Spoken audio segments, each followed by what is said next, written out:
Assalamualaikum warahmatullahi wabarakatuh. Gimana kabarnya hari ini? Sebelum memulai pembelajaran kali ini, Ibu akan menunjukkan sebuah gambar kepada kalian. Kalian pasti tidak asing dengan gambar seperti ini kan? Gambar seseorang yang bepergian menaiki unta. Kita bisa ilustrasikan sebagai orang yang sedang hijrah ya. Karena apa? Kita akan membahas materi kali ini yaitu peristiwa hijrahnya Nabi Muhammad ke Yathrib. Kenapa sih Nabi Muhammad hijrah ke Yathrib? Ternyata itu ada sebab-sebabnya loh anak-anak. Sebabnya hijrah Nabi Muhammad ke Yathrib itu yaitu perintah langsung dari Allah Subhanahu wa Ta'ala, yaitu dengan menurunkan surah Al-Quran yaitu Al-Anfal ayat 30. Yang kedua, karena adanya tekanan dari kaum kafir Quraisy.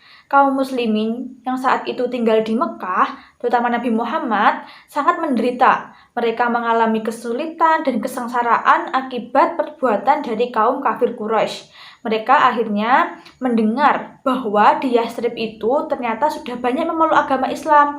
Akhirnya Nabi Muhammad memerintahkan kepada sahabatnya untuk segera hijrah ke Yathrib. Nah, yang ketiga, karena adanya jaminan keamanan dari penduduk Yathrib. Kenapa kok ada jaminan keamanan dari penduduk Yathrib?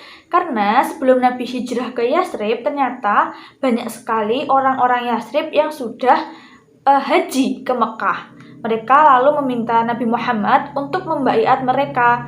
Setelah mereka dibaiat oleh Nabi Muhammad, mereka berjanji kepada Nabi Muhammad untuk memberikan keamanan kepada para muslim dari Mekah ketika mereka memasuki Yathrib. Nah, baiat pertama yang dilakukan oleh Nabi Muhammad kepada penduduk Yathrib itu dinamakan dengan baiat Aqobah pertama.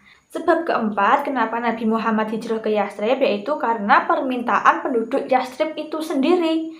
Pada tahun ke-13 kenabian, banyak penduduk Yathrib yang ingin menjalankan ibadah haji. Mereka berjumlah 75 orang. Selanjutnya, Rasulullah juga membaiat 75 orang tersebut. Baiat kedua ini disebut dengan baiat Aqobah Kubro. Penduduk Yathrib ini meminta agar Nabi Muhammad hijrah ke Yathrib dan menjadi pemimpin mereka di sana. Nah, selanjutnya kita akan membahas bagaimana perjalanan Rasulullah hijrah dari Mekah ke Madinah. Apakah banyak mengalami rintangan dari kaum kafir Quraisy itu sendiri, ataukah berjalan dengan mulus? Nah, di sini Ibu mempunyai sebuah ilustrasi orang yang sedang menaiki unta. Nah, kita ibaratkan ini sebagai seorang Nabi Muhammad yang sedang hijrah ya. Di sini Ibu memiliki media yaitu papan alur cerita. Kita nanti akan membahas peristiwa hijrahnya Nabi ke Yathrib dengan media ini.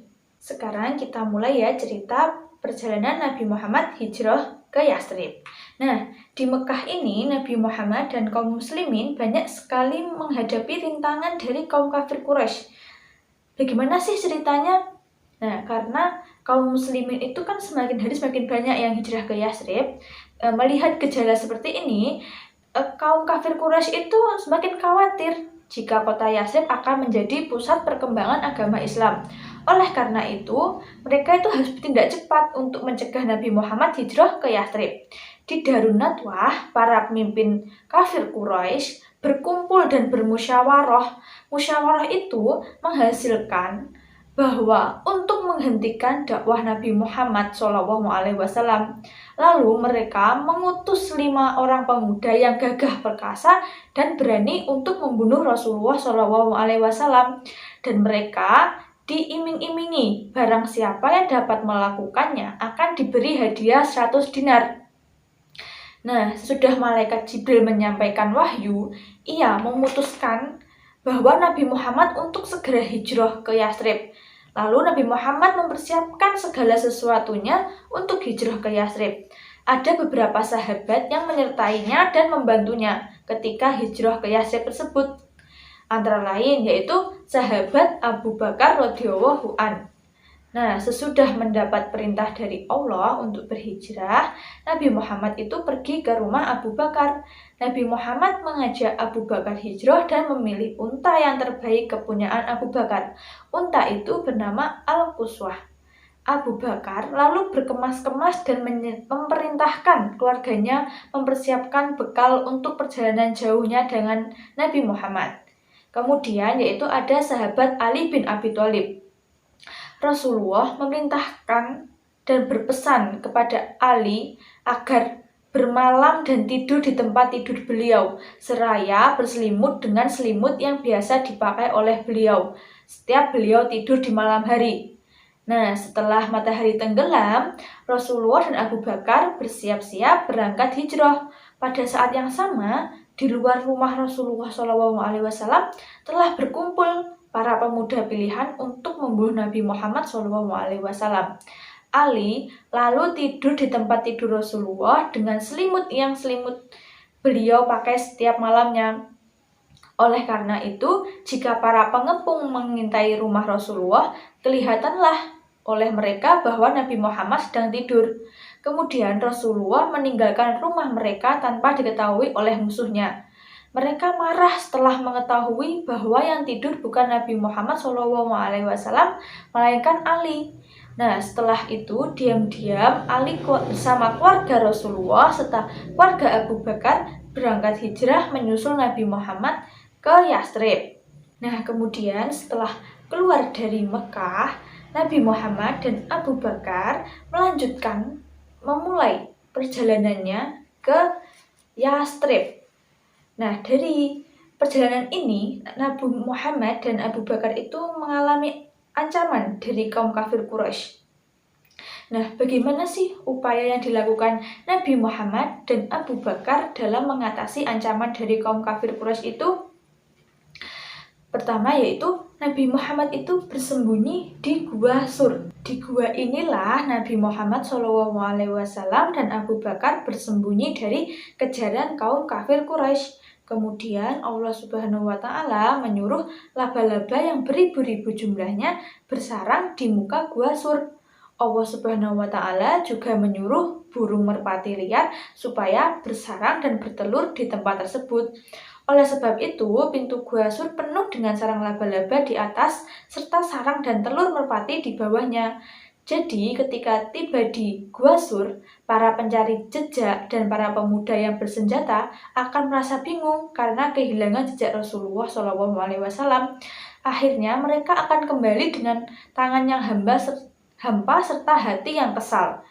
Nah, selama di Gua Sur, Nabi Muhammad dan Abu Bakar dibantu beberapa orang, yaitu pertama Abdullah, yaitu putra Abu Bakar. Abdullah bertugas membawa berita dari Mekah, terutama berita tentang Nabi Muhammad dan Abu Bakar. Kedua yaitu putri Abu Bakar bernama Asma. Setiap petang, Asma membawa makanan dari rumah dan diberikan kepada Rasulullah dan Abu Bakar. Nah, yang ketiga yaitu Amir bin Fuhairah, yaitu pembantu Abu Bakar. Setiap pagi, Amir menggembala kambingnya sampai ke Gua Sur. Di sana diperasnya air susu kambing yang digembalanya untuk diminum oleh Rasulullah dan Abu Bakar. Rasulullah dan Abu Bakar bersembunyi di Gua Sur itu selama 3 hari 3 malam tanpa kekurangan makanan dan minuman. Nah, yang keempat yaitu pembantu Abu Bakar bernama Abdullah bin Uraikid, yaitu dia bertugas supaya pada hari yang ditentukan ia harus datang ke Gua Sur, disuruh untuk menunjukkan jalan ke Yastrib. Upaya yang dilakukan Nabi Muhammad yang kedua yaitu menyamar sebagai penunjuk jalan. Pada hari keempat setelah di Gua Sur, Nabi Muhammad melanjutkan perjalanan ke Yastrib.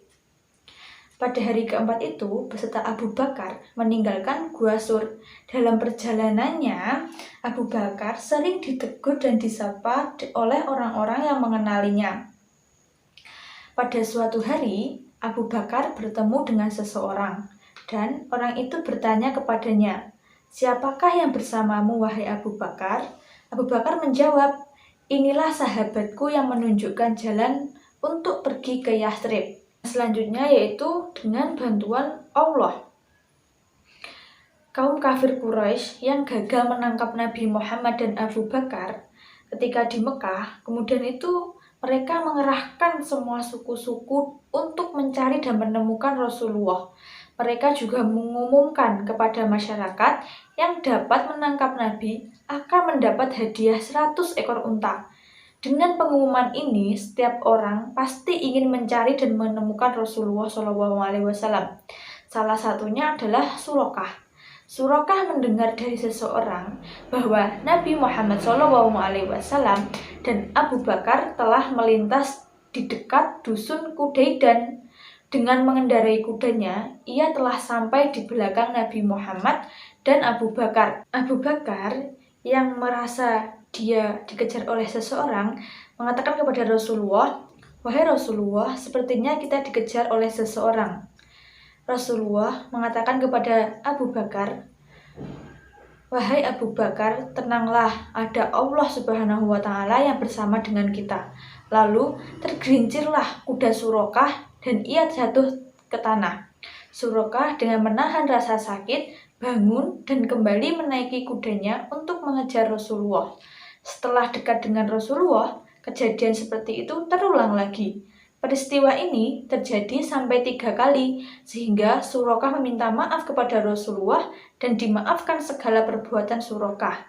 Nabi Muhammad SAW berpesan agar jangan menyiarkan kepergian beliau ke Yathrib kepada kaum kafir Quraisy yang ada di Mekah. Setelah kejadian dari peristiwa Surokah tadi, Nabi Muhammad dan Abu Bakar berhasil sampai ke kota Yathrib dengan selamat. Setelah itu, beberapa hari kemudian disusul dengan keluarga Ali dan dari keluarga Abu Bakar.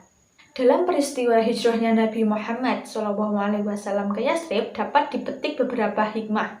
Antara lain yaitu pertama, kita harus menambah kecintaan kita terhadap Islam. Kenapa? Karena dalam agama Islam mengajarkan kepada umatnya apabila menghadapi berbagai macam gangguan supaya diatasi dengan bersabar dan ikhlas. Kedua yaitu dari hijrahnya Nabi ke Yathrib itu ternyata banyak kaum muslimin yang memperoleh ketenteraman dan kenyamanan dalam beribadah kepada Allah Subhanahu wa Ta'ala. Dan yang ketiga, ada filosofi setiap kebenaran akan mendatangkan kemenangan. Yang dimaksud seperti ini, kemenangan akan diperoleh oleh siapapun yang berani dan tabah menempuh bahaya yang mengancam jiwanya. Karena apa? Karena Allah beserta orang-orang yang benar. Tadi kita kan sudah belajar bermacam-macam. Pertama kita belajar tentang sebab-sebab Nabi Muhammad hijrah ke Yathrib. Dan yang kedua yaitu bagaimana perjalanan Rasulullah dan Abu Bakar untuk hijrah ke Yathrib serta upaya apa yang dilakukan oleh Rasulullah dan Abu Bakar untuk mengatasi ancaman dari kaum kafir Quraisy. Dan yang ketiga yaitu hikmah apa yang dapat kita pelajari dari peristiwa hijrah Nabi Muhammad ke Yathrib. Nah, setelah video ini berakhir, jangan lupa untuk mengerjakan soal-soalnya ya. Semoga bermanfaat. Wassalamualaikum warahmatullahi wabarakatuh.